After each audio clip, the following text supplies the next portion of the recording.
আসসালামু আলাইকুম প্রিয় শিক্ষার্থীরা, তোমরা দেখতে পাচ্ছ কোষ ও এর গঠন। এটা কিন্তু আমাদের উদ্ভিদ বিজ্ঞান অধ্যায়ের একদম প্রথম দিকের অধ্যায় এবং প্রত্যেকটা কলেজে কিন্তু এই অধ্যায় থেকে তোমাদের টিউটোরিয়াল পরীক্ষাতে প্রশ্ন থাকেই। অর্থাৎ আজকে আমরা আলোচনা করব কোষ ও এর গঠনের প্রথম লেকচার এবং এই লেকচারটি আশা রাখি তোমাদের বেশ ভালো লাগবে। এবং এই লেকচারে আমরা মূলত ডিপ ডাইভ দেব না, অর্থাৎ যতটুকু প্রয়োজন আমরা ঠিক ততটুকুর আয়োজনই করব। একদম এইচএসসি লেভেলে আমরা অনার্স লেভেলেরও পড়াশোনা করব না, এইচএসসি লেভেলে আমরা ক্লাস 10 লেভেলেরও পড়াশোনা করব না, আমরা ইন্টারমিডিয়েট লেভেলে ইন্টারমিডিয়েট বা মধ্যম মানেরই পড়াশোনা করব। তাহলে চলো শুরু করি আজকে আমাদের কোষ এর গঠনের প্রথম লেকচারটি। আর আমি রয়েছি ডাক্তার তৌহিদুর রহমান শাকিল, তোমাদের সাথে আরও অনেক অনেক ক্লাসে দেখা হবে। তাহলে আমরা প্রথমে দেখতে পাচ্ছি, দেখো কোষ ও এর গঠন। কোষ ও এর গঠন, এটার প্রথমে যে কথাটা লেখা রয়েছে কোষ বা সেল, এই কোষ বা সেল নিয়ে অনেক বড় কাহিনী রয়েছে আর কি। সর্বপ্রথম রবার্ট হুক, উনি একটা সিপির জাস্ট একটা অংশে দেখতে পান ছোট ছোট ছোট ছোট খোপ খোপ, যার নাম দিলেন উনি কি বলতো সেল। সেইখান থেকেই মূলত এই যে কোষের শুরু। আর কোষকে আমরা সবাই জানি, তোমরা বাচ্চাকাল থেকে পড়ে এসেছো, জীবদেহের গঠন এবং কাজের এককে বলা হচ্ছে কি বলতো কোষ বলা হচ্ছে। আর কোষের গঠন এতে অনেক ধরনের জিনিস থাকে এবং এখানে থাকে সাইটোপ্লাজম থাকে, নিউক্লিয়াস থাকে এবং আরও ব্লা ব্লা ব্লা বিভিন্ন ধরনের অর্গানালিস বা অঙ্গাণু থাকে। তাহলে প্রথমের দিকে আমরা যদি একটু নজর দিই তাহলে আমরা চলে আসবো নিচের দিকে। আমরা দাগিয়ে দাগিয়ে পড়বো প্রত্যেকটা বইয়ের গুরুত্বপূর্ণ লাইনগুলো, যাতে করে তোমাদের এই ক্লাসগুলো পড়লেই সব কিছু হয়ে যায় তোমাদের একদম অ্যাডমিশন পর্যন্ত। দেখো সেল নামকরণ করেন প্রথমে, দেখো রবার্ট হুক। সালটা আমাদের এই ক্ষেত্রে ইম্পর্টেন্ট, বেশিরভাগ ক্ষেত্রে কিন্তু সাল লাগবে না, বাট এই সালটা দরকার। কত? 1665 সালে। তাহলে রবার্ট হুক কত সালে বলো তো? 1665 সালে। উনি একটা কাঠের সিপির মধ্যে ছোট ছোট কিছু খোপ খোপ মৌচাকের মতো জিনিস দেখতে পান, যার নাম উনি দিলেন সেল বা প্রকোষ্ঠ। সেল বা প্রকোষ্ঠ। এরপরের দিকে আমরা একটু চলে আসি আর কি। দেখো এগুলোকে তিনি নাম দেন সেল বা প্রকোষ্ঠ। তাহলে এতটুকু জিনিস এখন লেখা রয়েছে ল্যাটিন সেলুলা থেকে সেল শব্দের উৎপত্তি হয়েছে, যার অর্থ হচ্ছে ক্ষুদ্র প্রকোষ্ঠ বা কুঠুরি। এগুলো যেই হোক আছে, তুমি রিডিং পড়লে পড়তে পারো। বাট গুরুত্বপূর্ণ জিনিস হচ্ছে এই যে সেল নিয়ে উনি যেই গ্রন্থে আলোচনাটা করেছেন সেটার নাম হচ্ছে মাইক্রোগ্রাফিয়া। তাহলে এই এতটুকু অংশের মধ্যে আমাদের তিনটা গুরুত্বপূর্ণ জিনিস, সেটা হচ্ছে আমরা জানি রবার্ট হুক কত সালে? 1665 সালে উনি একটি জিনিস দেখতে পান, যার নাম দিলেন উনি কি বলতো সেল বা প্রকোষ্ঠ। আর এইটা নিয়ে যেই গ্রন্থ উনি আলোচনা করেছেন তার নাম ছিল মাইক্রোগ্রাফিয়া। আমার সাথে সাথে বলো কি বলতো মাইক্রোগ্রাফিয়া। ক্লিয়ার এতটুকু জিনিস? চলো এরপরের দিকে আমরা একটু চলে যাই। অনেক কিছু এখানে লেখা রয়েছে, অনেক অনেক কিছুর মধ্যে আমাদের কিছু কিছু কোষ রয়েছে যেটা আকারে ছোট, আবার কিছু কিছু কোষ রয়েছে অনেক বড়। যেমন বড় কোষের মধ্যে এখানে উদাহরণ দেওয়া রয়েছে, তুমি দেখতে পাবা উট পাখির ডিম। যেমন রাজহাঁসের ডিম আমরা অনেকে খাইছি না, এত বড় বড়, উট পাখির ডিম আরও বড়। এবং উট পাখির ডিমের একটা সাইজ রয়েছে যেটা কিনা বেশ পরীক্ষাতে আসে, 17x12.5 সেন্টিমিটার। তাহলে চলো খেয়াল করি আর কি। পাখির ডিম একটি মাত্র কোষ দ্বারা গঠিত। হাঁস মুরগির ডিম খালি চোখে দেখা যায়, উট পাখির ডিম সবচেয়ে বড় কোষ। খুবই গুরুত্বপূর্ণ। তাহলে বলো কোন কোষটি সবচেয়ে বেশি বড়? সেটা হচ্ছে উট পাখির ডিম এবং এটা আকার কত? 17x12.5 centimetre. তুমি এটা দাগাবা, খুবই খুবই খুবই ইম্পর্ট্যান্ট। ওকে, এরপরে চলে আসে দেখো মানুষের নিউরন কোষ মানে স্নায়ু কোষ 1.37 মিটার লম্বা। পরীক্ষাতে আসা সবচেয়ে গুরুত্বপূর্ণ প্রশ্ন, কারণ এইটা আমাদের একদম স্পাইনাল কর্ড মানে এই যে দেখো মস্তিষ্ক বা ব্রেন যেখানে শেষ সেখান থেকে শুরু করে একদম পায়ের পাতা পর্যন্ত এটা থাকে এবং এটা হচ্ছে কত?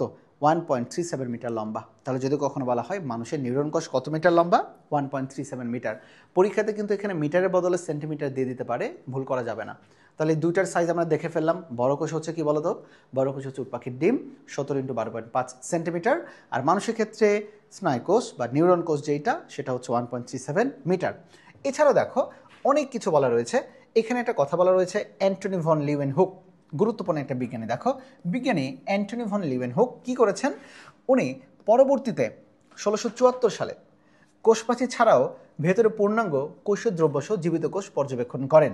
তাহলে বলতো যদি কখনো বলা হয় সর্বপ্রথম এই যে আমাদের কোষের যেই রবার্ট হুক উনি দেখতে পেলেন, যেটার নাম দিলেন উনি সেল বা প্রকোষ্ঠ। রবার্ট হুক ওই পরীক্ষাতে শুধুমাত্র কোষ প্রাচীর দেখেছেন। শুধুমাত্র কি দেখেছেন? কোষ প্রাচীর। আর অ্যান্টনি ভন লিউয়েনহুক উনি কোষ প্রাচীর বাদেও কোষের ভেতরে যে অর্গানালিসগুলো থাকে, হতে পারে সেটা mitochondria, chloroplast, ribosome, Golgi body, endoplasmic reticulum, ইত্যাদি ইত্যাদি ছোট ছোট অঙ্গাণু উনি দেখেছেন। অর্থাৎ যদি কখনো বলা হয় কোষকে সম্পূর্ণরূপে পর্যবেক্ষণ করেছেন প্রথমে কে, কোষপ্রাচীর সহ আরও অন্যান্য জিনিস, সেটা হবে অ্যান্টনি ভন লিউয়েনহুক। আর যদি কখনো বলা হয় শুধুমাত্র কোষ প্রাচীর পর্যবেক্ষণ করেছেন কে, তাহলে সেটা হবে কিন্তু রবার্ট হুক। তাহলে দেখো অ্যান্টনি ভন লিউয়েনহুক উনি সামগ্রিক কোষের স্ট্রাকচারটা দেখেছেন, পর্যবেক্ষণ করেছেন, আর রবার্ট হুক শুধুমাত্র কোষ প্রাচীরটাই দেখতে পেরেছেন। ক্লিয়ার এতটুকু জিনিস? আচ্ছা চলো, এরপরে আমাদের আরও কিছু জিনিসপত্র লেখা রয়েছে। এই জিনিসপত্রগুলো যদি চাও তোমরা রিডিং পড়তে পারো, বাট এখানে একটা গুরুত্বপূর্ণ জিনিস লেখা রয়েছে, সেটা হচ্ছে দেখো ফেলিক্স ডুজার্ডিন। ফেলিক্স ডুজার্ডিন উনি এক ধরনের জেলির নাই থকথকে পদার্থ আবিষ্কার করেন, যেটার নাম দিলেন সার্কোড। যেটার নাম কি দিলেন? সার্কোড। আর এই সার্কোড মানে পরবর্তীতে এটার নাম হয়ে যায় প্রোটোপ্লাজম। সার্কোড বলতে এটা পরবর্তীতে নাম কি হয়ে যায়? প্রোটোপ্লাজম। চলো এরপরের দিকে একটু খেয়াল করি। সাল 1840 সালের দিকে চলে আসলাম। সালটা আমরা স্কিপ করে গেলাম। বিজ্ঞানী পারকিনজে ওই যে সার্কোড নামক যে তরল পদার্থ সেটার নাম দিয়ে দিলেন প্রোটোপ্লাজম।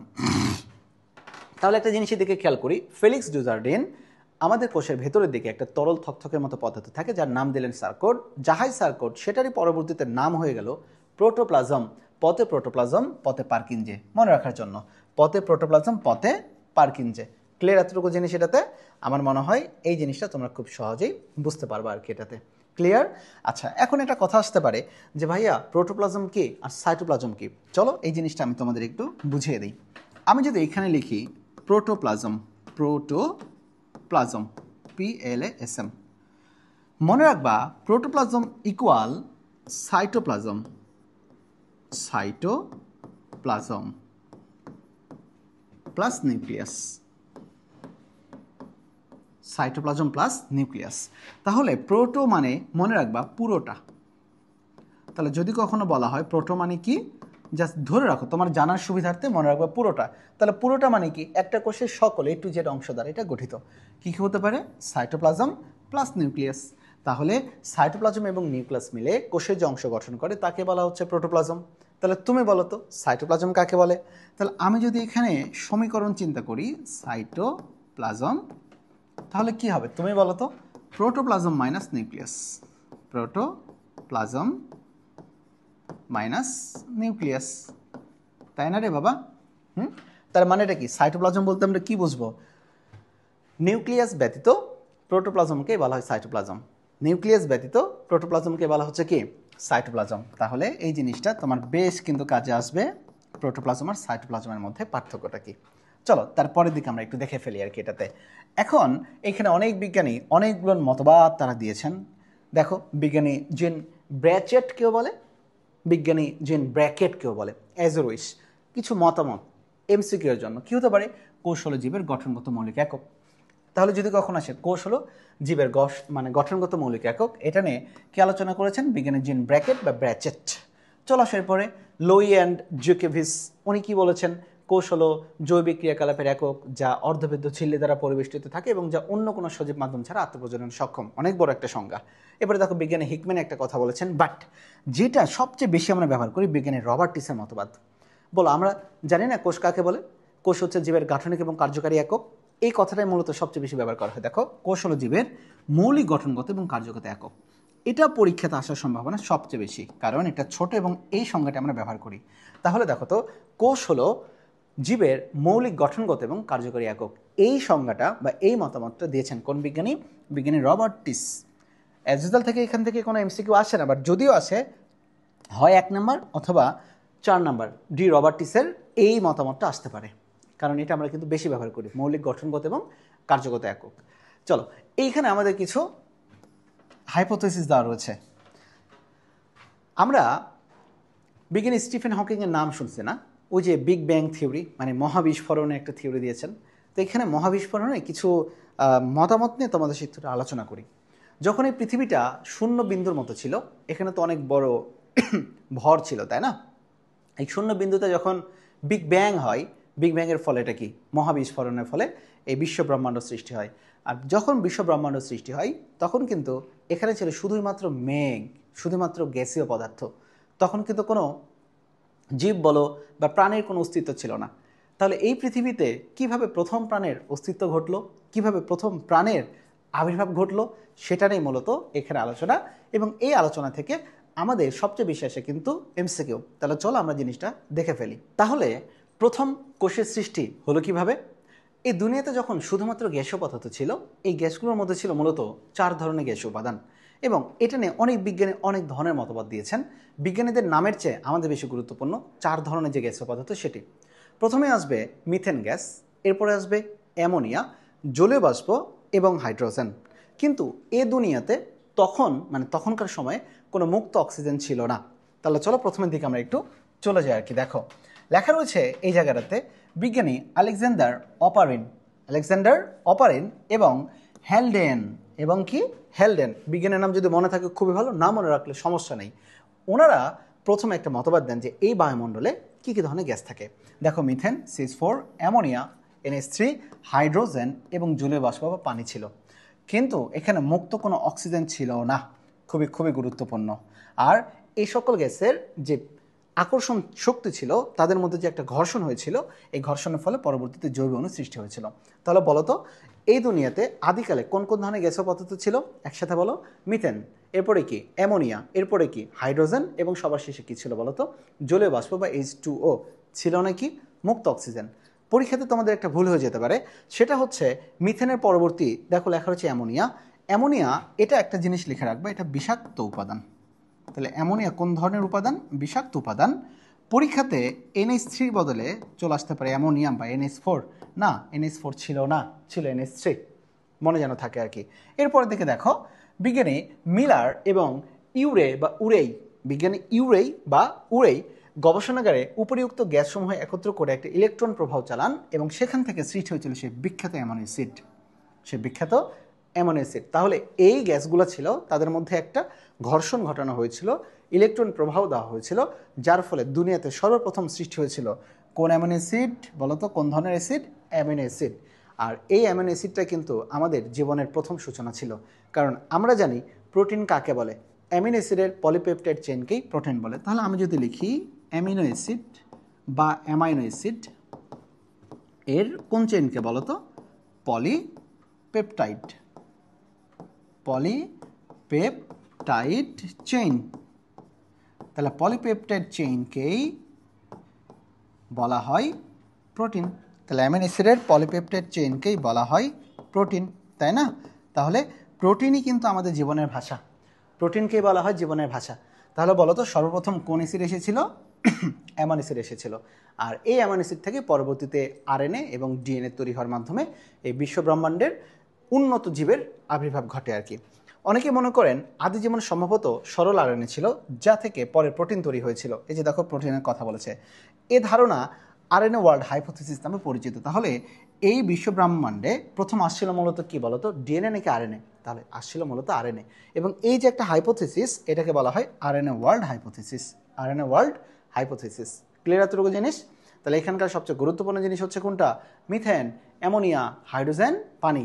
নো অক্সিজেন, কোনো অক্সিজেন ছিল না। এবং এখানে সৃষ্টি হয়েছিল কি বলো? সৃষ্টি হয়েছিল মূলত অ্যামিনো অ্যাসিড। আর যেটাকে আমরা কোন ওয়ার্ল্ড হাইপোথিসিস বলি? RNA world hypothesis. এখানে কিছু এমসিকিউর বিষয় দেওয়া রয়েছে, যদি পারো তুমি জাস্ট রিডিং পড়তে পারো। চলো আমি এবার পড়ে দিচ্ছি। প্রথম কোষ অবশ্যই জড় উপাদান থেকে সৃষ্টি হয়েছিল, স্বাভাবিক। লাইটেনিং এর ফলে, গুরুত্বপূর্ণ জিনিস, লাইটেনিং মানে বিদ্যুৎ চমকানো। ওই তখন বিদ্যুৎ চমকাইতো না, বিদ্যুৎ চমকানো। লাইটেনিং এর ফলে বায়ুমণ্ডলে বিরাজমান মিথেন, অ্যামোনিয়া, হাইড্রোজেন এবং পানি, এখানে মানে জলীয় বাষ্পের কথা বলেছে, থেকে অ্যামিনো অ্যাসিড সৃষ্টি হয়েছিল। এই লাইনটা আমরা একটু আগে পড়ে আসি, গুরুত্বপূর্ণ জিনিস। গভীর সমুদ্রে কার্বন যৌগ এবং পলিমার সৃষ্টি হয়েছিল। পরবর্তীতে ফসফোলিপিড বাইলেয়ার তৈরি হয়েছিল। এটা একটা গুরুত্বপূর্ণ জিনিস, ফসফোলিপিড বাইলেয়ারটা মূলত কোথায় থাকে জানো? এটা মূলত থাকে যে কোনো জিনিসের মেমব্রেনে। এর মধ্যে সবচেয়ে বেশি গুরুত্বপূর্ণ হচ্ছে সেল মেমব্রেন। আচ্ছা, সেল মেমব্রেন মানেই হইতেছে কিন্তু কোষ ঝিল্লি। তাহলে সেল মেমব্রেন মানেটা কি জিনিস বলো তো? কোষ ঝিল্লি। তাহলে কোষ ঝিল্লি যে আবরণ, এটা হচ্ছে দ্বিস্তরী এবং এটা মূলত ফসফোলিপিড দ্বারা তৈরি। আর যেহেতু দ্বিস্তরী, এই জন্য এটাকে বলা হয় বাইলেয়ার। চলে আসো, প্রথম বংশগতি শুরু হয়েছিল কিন্তু RNA-র মাধ্যমে, নট DNA। RNA-র মাধ্যমে বংশগতির ধারা প্রবাহ শুরু হয়েছিল। আদিকোষের DNA পরবর্তীতে ঝিল্লি মানে কোষ ঝিল্লি দ্বারা পরিবেষ্টিত হয়ে প্রকৃত নিউক্লিয়াসে পরিণত হয়েছিল। তো যাই হোক, এখানে আমাদের কিছু কথা বলেছে, তাহলে এটা একটা গুরুত্বপূর্ণ জিনিস। তারপর 4 নম্বর গুরুত্বপূর্ণ জিনিস, 5 নম্বরটা একটা গুরুত্বপূর্ণ জিনিস আমরা পড়ে ফেললাম। এবং এখানে একটা কথা বলা রয়েছে, দেখো লেখা রয়েছে এন্ডোসিম্বায়োটিক প্রক্রিয়া। এন্ডোসিম্বায়োটিক প্রক্রিয়া। আচ্ছা, এন্ডোসিম্বায়োটিক প্রক্রিয়া বলতে আমরা কি বুঝি আর কি? এন্ডোসিম্বায়োটিক প্রক্রিয়া, এন্ডো মানে ভেতরে, এন্ডো মানে কি? ভেতরে। তাহলে যখন একই কোষের ভেতরে বা একই প্রাণীর ভেতরে আর একটা প্রাণী বসবাস করে এবং তারা উভয় উপকৃত হচ্ছে, তখন তাকে বলা হচ্ছে এন্ডোসিম্বায়োসিস। আর যারা যারা থাকে তাদেরকে বলা হচ্ছে এন্ডোসিম্বায়োটিক। ওকে, বা তাদেরকে বলা হচ্ছে এন্ডোসিম্বায়েন্ট। ধরে রাখো মাইটোকন্ড্রিয়া এবং ক্লোরোপ্লাস্ট, তারা যে প্রক্রিয়াতে থাকে সেটাকে বলা হয় এন্ডোসিম্বায়োসিস প্রক্রিয়া। আর যারা থাকছে কারা কারা থাকছে? মাইটোকন্ড্রিয়া এবং ক্লোরোপ্লাস্ট, তারা হচ্ছে একে অপরের এন্ডোসিম্বায়ন্ট। আচ্ছা, যাই হোক, আমরা এইদিকে চলে আসি আর কি। দেখো এখানে আমাদের কিছু কথা বলা রয়েছে, কিছু কথার মধ্যে আমাদের এখানে একটা কথা বলা রয়েছে যে জেনেটিক কোডন 64টা। কোন কোডন? জেনেটিক কোডন কত ধরনের বলো তো? 64টা। তো এই জেনেটিক কোডন নিয়ে বিস্তারিত আলোচনা পরবর্তীতে হবে, বাট এখানে শর্ট করে কিছু আমরা একটু বলে দিই। সেটা হচ্ছে কোডন। কোডন কি জিনিস? কোডন মনে রাখবা 3টি নাইট্রোজেনাস বেস বা ক্ষারকের গুচ্ছকেই, 3টি নাইট্রোজেনাস বেস বা ক্ষারকের গুচ্ছকেই কোডন বলা হয়। কোডন বলা হয়।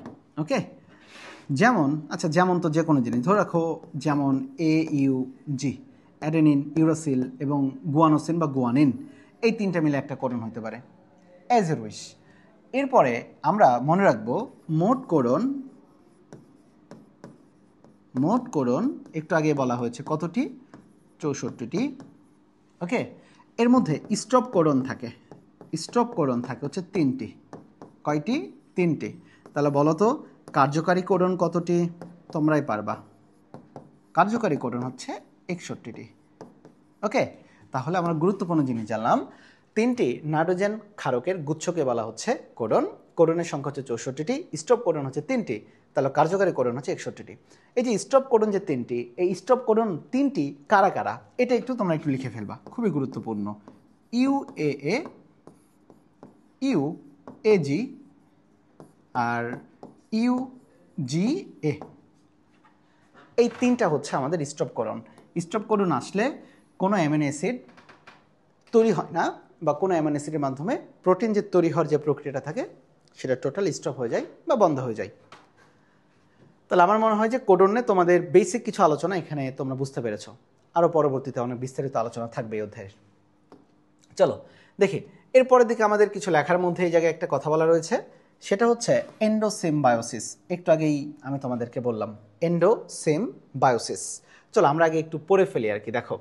দেখো সেই প্রাণীকোষে ঢুকে পড়ে ফটোসিনথেটিক ব্যাকটেরিয়াম, যা পরে ক্লোরোপ্লাস্টে পরিণত হয় এবং সৃষ্টি হয় উদ্ভিদ কোষ। নিউক্লিয়াস বিশিষ্ট একটি পোষক কোষে বায়বীয় এবং ফটোসিনথেটিক ব্যাকটেরিয়া প্রবেশ করে টিকে থাকার প্রক্রিয়াকে বলা হয় এন্ডোসিম্বায়োসিস। তাহলে আবারও পরে দেখো কি বলেছে, নিউক্লিয়াস বিশিষ্ট একটি পোষক কোষে, হোস্ট সেল পোষক কোষে বায়বীয় ও ফটোসিনথেটিক ব্যাকটেরিয়া প্রবেশ করিয়ে টিকে থাকার প্রক্রিয়াকে বলা হচ্ছে এন্ডোসিম্বায়োসিস। অর্থাৎ একটা কোষের ভেতরে বা আমার দেহে আর একটা নতুন প্রজাতি এসে বসবাস করছে, দুজনে উপকৃত হচ্ছে, এই প্রক্রিয়াকে বলা হচ্ছে এন্ডোসিম্বায়োসিস। তাহলে এন্ডোসিম্বায়োসিস বলতে আমরা কি বুঝি? আমরা যদি এখানে একটু তাকাই, যদি আমরা লিখি এন্ডোসিম্বায়োসিস, একটু ভেঙে ভেঙে পড়ি আর কি আমরা। এন্ডো মানে ভেতরে, এন্ডো মানে কি? ভেতরে। সিম মানে একই সাথে বা একসাথে, সাইমultaneously, একসাথে। বায়ো মানে জীব, বায়ো মানে কি? জীব। সিস মানে কিন্তু সিস্টার না, সিস মানে হচ্ছে প্রক্রিয়া, সিস মানে হচ্ছে কি বলতো? প্রক্রিয়া। তাহলে জিনিসটাকে একটু সাজা লেখো তো, কি হতে পারে? ভেতরে একসাথে জীব প্রক্রিয়া না, জীবের ভেতরে একসাথে থাকার প্রক্রিয়া। অর্থাৎ একটি দেহের ভেতরে অপর আরেকটি জিনিস এসে একসাথে থাকবে, একটি দেহের ভেতরে অপর আরেকটি জিনিস একসাথে থাকবে। ওকে, সেটাকে তখন বলা হবে এন্ডোসিম্বায়োসিস। এন্ডোসিম্বায়োসিস, ব্যাপারটা কি বোঝা গেছে এই জায়গাটাতে? তাহলে এন্ডোসিম্বায়োসিসটা মানেটা কি? একটা কোষের ভেতরে তারা দুটো জিনিস একসাথে থাকবে এবং একে অপরের ক্ষতি না করে তারা মূলত ভালো কিছু করবে বা তারা উপকার করবে, এন্ডোসিম্বায়োসিস। চলো আমরা এখন এই জায়গাটাতে চলে যাই এবং আমাদের এই প্রথম অধ্যায়ের এন্ডোসিম্বায়োসিসের মধ্যে দুইটা জিনিসের মধ্যে এন্ডোসিম্বায়োসিস হবে প্রথম অধ্যায়ের মধ্যে। প্রত্যেকটা অধ্যায় দেখবা বা অনেক জায়গাতে দেখবা এন্ডোসিম্বায়োসিস মানে হচ্ছে অনেকগুলো উদাহরণ তোমার চোখের সামনে আসবে। বাট আজকের কোষের গঠন অধ্যায়ে একটা উদাহরণ শুধু মনে রাখো, মাইটোকন্ড্রিয়া এবং ক্লোরোপ্লাস্ট। মাইটোকন্ড্রিয়া ও কি বলতো ক্লোরোপ্লাস্ট। ক্লোরোপ্লাস্ট ওকে, এরা ভাই ব্রাদার, তারা প্রিয় বন্ধু। তারা হচ্ছে কোন প্রক্রিয়াতে থাকে? এন্ডোসিম্বায়োসিস প্রক্রিয়াতে থাকে। এবং একটা জিনিস, এরা প্রকৃত কোষের অংশ হলেও এদের রাইবোজোম হচ্ছে 70S প্রকৃতির, মানে আদিকোষী প্রকৃতির, 70S প্রকৃতির। ওকে চলো, আমাদের এখানে লেখা হচ্ছে কোষের বৈশিষ্ট্য। কোষের বৈশিষ্ট্যটা তোমরা রিডিং পড়বা।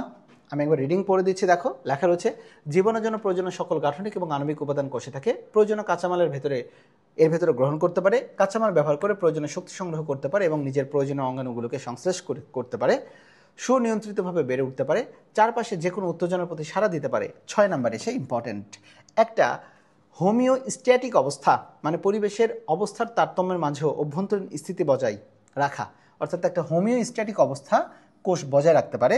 এরপরে দেখো, কাল পরিক্রমায় অভিযোজিত হতে পারে, কোষ বিপাক বা মেটাবলিজম প্রদর্শন করে। আর একটা চিহ্ন দিলাম, নির্দিষ্ট সময় পরে কোষের মৃত্যু হয় বা মৃত্যুবরণ করে, কোষ জিনগত তথ্য ধারণ এবং প্রজন্মান্তরে সঞ্চালন করে। তাহলে আমি এখানে দেখো 3টা জায়গাতে একটু রেড মার্ক করছি। তাহলে দেখো একটা কথা বলা হচ্ছে কি, হোমিওস্ট্যাটিক বা এই প্রক্রিয়াটা হলে তাকে বলা হবে হোমিওস্ট্যাসিস। এরপরে বলেছে মেটাবলিজম বা বিপাক, মেটাবলিজম বা বিপাক, আর কোষ মৃত্যুবরণ। চলো আমরা একটু বিস্তারিত একটু জেনে ফেলি এই জিনিসটা নিয়ে। প্রথমে যদি একটা আসি, দেখো লেখা রয়েছে হোমিওস্ট্যাটিক, ধরে রাখো। আর একটা লেখা রয়েছে হিমোস্ট্যাটিক। স্ট্যাটিক, এই স্ট্যাটিকের পরবর্তীতে তুমি দিতে পারো স্ট্যাসিস, মানে প্রক্রিয়া, স্ট্যাসিস। খেয়াল করবা হিমো, এই কথাটা হিম, হিম মানে আয়রন বা রক্ত রিলেটেড, হিম মানে আয়রন বা রক্ত রিলেটেড। তাহলে হিমো বলতে আমরা রক্ত সম্পর্কে কিছু বুঝি। স্ট্যাটিক মানে হচ্ছে কি, স্ট্যাসিস বলি না, ডায়নামিক। স্ট্যাটিক মানে টোটালি স্থিতিশীল অবস্থা। স্ট্যাটিক মানে কি অবস্থা? স্থিতিশীল অবস্থা, স্থিতিশীল অবস্থা। তাহলে বলতো হিমোস্ট্যাটিক মানে রক্ত স্থিতিশীল, এই রক্ত স্থিতিশীল মানে রক্ততঞ্চন প্রক্রিয়া। কোন প্রক্রিয়া? রক্ততঞ্চন প্রক্রিয়া। বোঝা গেল? তাহলে দেখো হিম মানে রক্ত রিলেটেড, স্ট্যাটিক মানে হচ্ছে স্থিতিশীল অবস্থা। তাহলে হিমোস্ট্যাটিক মানে কোন প্রক্রিয়া? রক্ততঞ্চন প্রক্রিয়া। আর দেখো লেখা রয়েছে হোমিও, হোম, হোম মানে আমাদের দেহ, হোম মানে কি? আমাদের দেহ। তাহলে দেহের যে অভ্যন্তরীণ অবস্থা নিয়ন্ত্রণ, এই যে আমি হাঁটা চলাফেরা করছি, আমি কথা বলছি, এটা তো দেহের অভ্যন্তরীণ অবস্থা, তাই না? তাহলে দেহের অভ্যন্তরীণ অবস্থা মানে আমাদের দেহের কি অবস্থা বলো তো? অভ্যন্তরীণ অবস্থা, অবস্থার ভারসাম্য। তাহলে অভ্যন্তরীণ অবস্থার ভারসাম্য নিয়ন্ত্রণকেই কি বলা হবে বলো তো? সেটা হচ্ছে হোমিওস্ট্যাসিস। আচ্ছা, সিস বলছে কেন? প্রক্রিয়া। আর হোমিওস্ট্যাটিক বলতে এটা একটা অবস্থা, একই জিনিস। হোমিওস্ট্যাটিক একটা অবস্থা, হোমিওস্ট্যাসিস এটা একটা প্রক্রিয়া। তাহলে আশা রাখি হিমোস্ট্যাটিক এবং হোমিওস্ট্যাটিকের মধ্যে তোমাদের পার্থক্যটা বেশ ভালোভাবে বুঝতে পারবে আর কি তোমরা। ক্লিয়ার? আচ্ছা, এরপরে একটা কথা ছিল, দেখো মেটাবলিজম মানে বিপাক। মেটাবলিজম মানে কি বলতো? বিপাক। বিপাকের ইংরেজি দিলাম মেটাবলিজম। মেটাবলিজম বলতে বুঝি কোনো জিনিসকে খাবার দাবার মূলত ভেঙে চুরে সরল এবং দ্রবণীয় খাদ্যে পরিণত করা। তাহলে মেটাবলিজম এখানে দুই ধরনের, একটাকে বলা হচ্ছে অ্যানাবলিজম, ইংরেজিতে লিখলাম অ্যানাবলিজম, এবং আরেকটা নাম হচ্ছে ক্যাটাবলিজম। ওকে, আচ্ছা, ক্যাটাবলিজম মানে একটা মাথায় রাখবা, ক্যাটা মানে কাট কাট কাট। ধরে রাখো তুমি সকালে খাবার খাইছো, 1 গামলা খাবার খাইছো, খাবার খাওয়ার পরে তোমার শক্তি সঞ্চয় হয়েছে, তাহলে ছোট ছোট খাবার মিলে বড় একটা শক্তি সঞ্চয় করছো। আবার তুমি খাবার খাওয়ার পরে মাঠে খেলতে গেছো, খেলতে গেলে কী হবে বলো তো? শক্তির অপচয় হবে, শক্তি কেটে যাবে। তাহলে যেটাই শক্তির অপচয়, যেখানে শক্তির কাটাকাটি করা হয় সেটাকে বলা হচ্ছে ক্যাটাবলিজম। আর এই জন্য এটাকে বলা হচ্ছে অপচিতিমূলক বিপাক। অপচিতিমূলক বিপাক মানে কি? অপচয় হয়। আর অ্যানাবলিজম মানে কি? ছোট ছোট জিনিস মিলে অনেক, মনে করো খাবার খেলাম, খেয়ে সকল খাবারের একটা সমন্বিত শক্তি, মানে কি? এটা গঠনগত কোনো একটা জিনিস।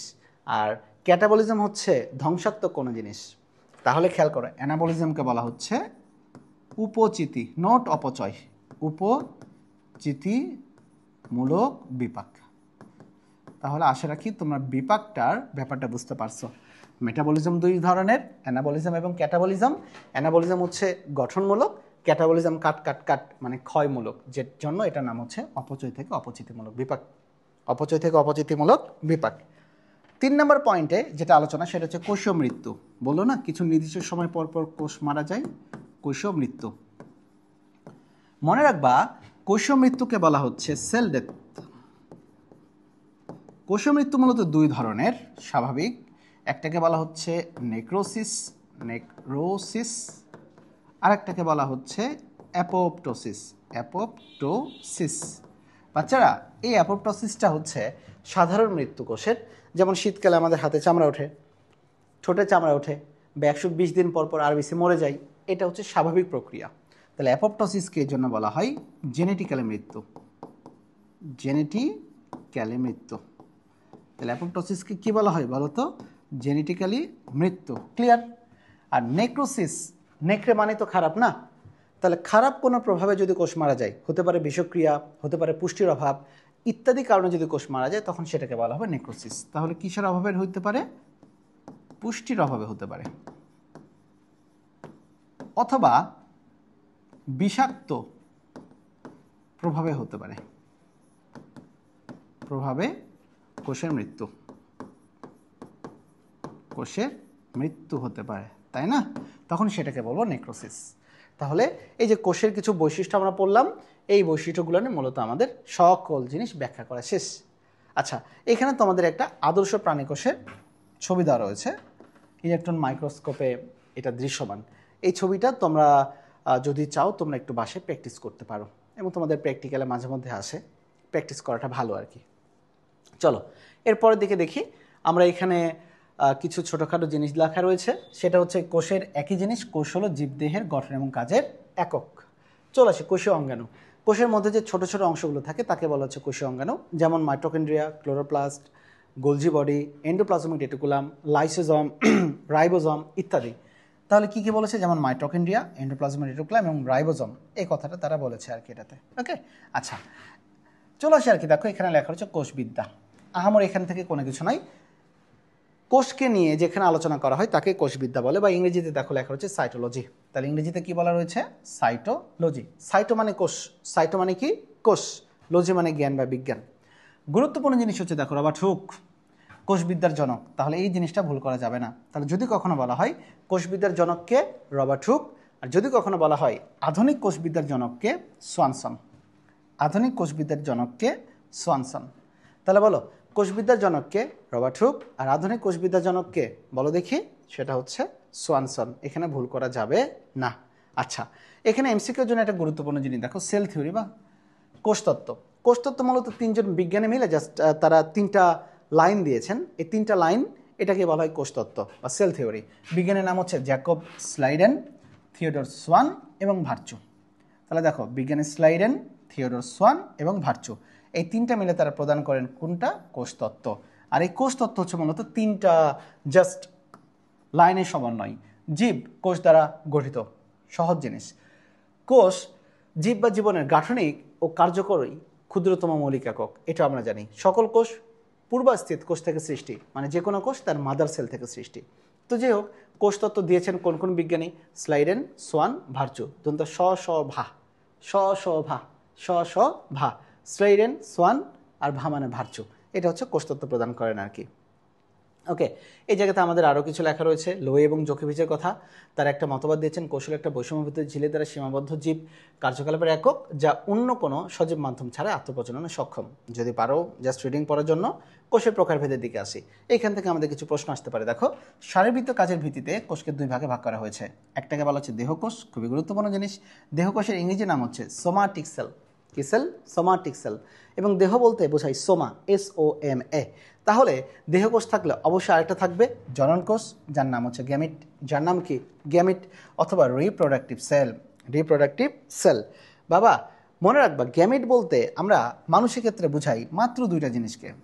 একটা হচ্ছে শুক্রাণু বা স্পার্ম, আর একটা হচ্ছে ওভাম বা ডিম্বাণু। ওভাম বা ডিম্বাণু, ওভাম বা ডিম্বাণু। তাহলে শুক্রাণু বা ডিম্বাণু এটাই হচ্ছে মূলত গ্যামেট বা জননকোষ। আর এই শুক্রাণু বা ডিম্বাণু এটা সবাই কিন্তু হ্যাপ্লয়েড, এন। আর এই দুইটা হ্যাপ্লয়েড যখন যোগ করবে তখন হয়ে যায় কি? 2N। তার নাম হয়ে যায় কিন্তু জাইগট।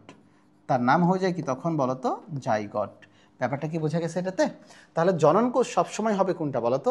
হ্যাপ্লয়েড। সবসময় কি হবে? হ্যাপ্লয়েড বা এক সেট ক্রোমোজোম। আর দেহকোষ সবসময় হবে ডিপ্লয়েড, মানে 2 সেট ক্রোমোজোম। যে কোষ জননকোষ নয় তাই দেহকোষ। সবচেয়ে সহজ সংজ্ঞা, দেখছো কত সহজ। জীবদেহের অঙ্গ এবং অঙ্গতন্ত্র গঠনকারী কোষকে দেহকোষ বলে। উচ্চ শ্রেণীর জীবে দেহকোষে সাধারণত ডিপ্লয়েড সংখ্যক ক্রোমোজোম থাকে। তারা কত সংখ্যক? ডিপ্লয়েড। ডিপ্লয়েড মানে কত সেট ক্রোমোজোম? 2N chromosome. মূল কাণ্ড এবং পাতার কোষ, স্নায়ুকোষ, রক্তকণিকা ইত্যাদি দেহকোষের উদাহরণ। তাহলে দেখো দেহকোষ কি? মনে রাখবা, শুক্রাণু আর ডিম্বাণু বাদে যা কিছু দিবে তাই দেহকোষ। শুক্রাণু এবং ডিম্বাণু বাদে যা কিছু দিবে তাই দেহকোষ। মূল কাণ্ড ও পাতার কোষ, স্নায়ুকোষ, রক্তকণিকা দেহকোষের উদাহরণ। মানুষের দেহকোষের ক্রোমোজোমের সংখ্যা 2N মানে ডিপ্লয়েড, মানে কতটি? 46টি। আর যদি শুধুমাত্র শুক্রাণু বা ডিম্বাণু হতো সেটা হতো হ্যাপ্লয়েড, মানে এক সেট, মানে 23টি। দেখো এখানে আমরা চলে যাই জননকোষ বা গ্যামেট। যৌন প্রজননের জন্য ডিপ্লয়েড জীবের জননাঙ্গে মায়োসিস প্রক্রিয়ায়, যেটাই মায়োসিস সেটাই মিওসিস প্রক্রিয়ায় উৎপন্ন হ্যাপ্লয়েড সংখ্যক, যে দেখো হ্যাপ্লয়েড মানে N, হ্যাপ্লয়েড সংখ্যক কোষকে গ্যামিট বা জননকোষ বলে। শুক্রাণু এবং ডিম্বাণু জননকোষের উদাহরণ। চমৎকার দুইটা উদাহরণ, শুক্রাণু এবং ডিম্বাণু জননকোষের উদাহরণ। এবং এখানে দেখো লেখা রয়েছে মানুষের জননকোষের ক্রোমোজোমের সংখ্যা N মানে হ্যাপ্লয়েড, এক সেট মানে 23। এক সেট মানে কত? 23। আশা রাখি আজকের লেকচার 1টা তোমাদের বেশ বোধগম্য হবে। এছাড়াও আমাদের আরও একটু তথ্য, আজিবুর স্যারের তথ্য আমরা একটু জানতে পারি কিনা, চলো আমরা একটু দেখে নিই আর কি। তোমাদের জন্য আজিবুর স্যারের বইয়ের প্রথম লেকচারের জন্য এক্সট্রা কিছু ইম্পর্টেন্ট জিনিস তোমাদের দাগিয়ে দেওয়া হলো, চলো আমরা একটু দেখে ফেলি। এখানে দেখো লেখা রয়েছে, জেনে রাখো বিজ্ঞানীদের কিছু অবদান রয়েছে। দেখো, ক্যারোলাস লিনিয়াস টক্সোনমির জনক। টক্সোনমি কথাটা আসছে হচ্ছে ট্যাক্সন থেকে। শ্রেণীবিন্যাসের যে একক তাকে বলা হয় ট্যাক্সন। এই ট্যাক্সন থেকে আসে মূলত ক্যারোলাস লিনিয়াসের কথা।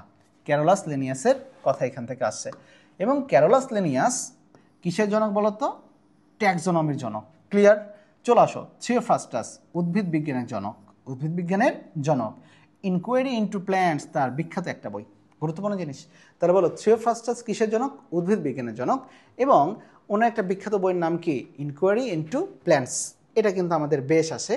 এবং এইখানে আমরা আরও একটা জিনিস দেখো পেয়েছি, ইনকোয়ারি ইন্টু প্ল্যান্টস বইটার রচয়িতাকে থিওফ্রাস্টাস। থিওফ্রাস্টাস, এই তথ্যটা কিন্তু আমাদের বেশ কাজে আসবে আর কি। আর অলরেডি এই যে দেখো মাইক্রোগ্রাফিয়া, রবার্ট হুক, এটা তো আমরা জানি জাবিতে আসে 23-24 সালে। সেল শব্দটি প্রবর্তন করেন কে?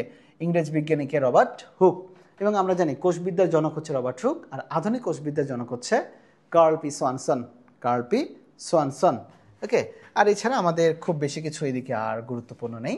তাহলে এই ছিল আমাদের আমাদের কোষ ও এর গঠনের 1 নম্বর লেকচার। 2 নম্বর লেকচার তারপরে রয়েছে। সাথে থাকো আমাদের। আল্লাহ হাফেজ।